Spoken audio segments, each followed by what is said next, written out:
Bonjour, est-ce que les chats sont liquides? Alors la question mérite d'être posée quand on voit ce genre de vidéo. Alors en plus, je dois être honnête avec vous, je me suis dit que c'était la vidéo idéale pour gagner un peu quelques nouveaux abonnés et pour taper fort. Donc n'hésitez pas à partager si vous aimez. Alors c'est quoi un liquide? Un liquide normalement c'est quelque chose qui prend la forme d'un récipient quand on le verse par exemple dans un verre ou dans un bocal. Et là si on regarde ces chats, ils ont l'air bien liquides. Alors il se trouve qu'il y a un physicien français il y a quelques années qui s'appelle Marc-Antoine Fradin et qui a réfléchi à la question très sérieusement. Alors ce que dit Marc-Antoine, vous allez voir, c'est un peu plus subtil. Il dit que quand on verse un liquide dans un bol, il va mettre un certain temps à occuper le bol. On appelle ça le temps de relaxation. Le chat, en gros, il lui faut 10-20 secondes pour devenir liquide. Donc si moi je regarde un chat pendant, 10 minutes rentrer dans son bol, il a largement le temps d'occuper le bol et de se comporter comme un bon liquide. Si par contre je le regarde juste au moment où il rentre dans le bol, 1 ou 2 secondes, là c'est vraiment un chat solide qui est en train de se déplacer.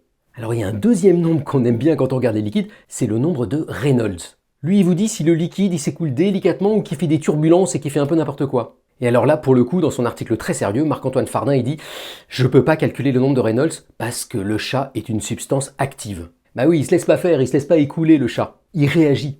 Donc c'est un liquide un peu bizarre. Puis alors si on regarde vraiment à petite échelle ce que c'est qu'un liquide, c'est des molécules qui peuvent glisser librement les unes autour des autres tout en s'attirant et en restant bien compactes. Et alors là, du point de vue de ce critère-là, un chat, la peau, les os, c'est bien solide, rien à dire. Bonne journée!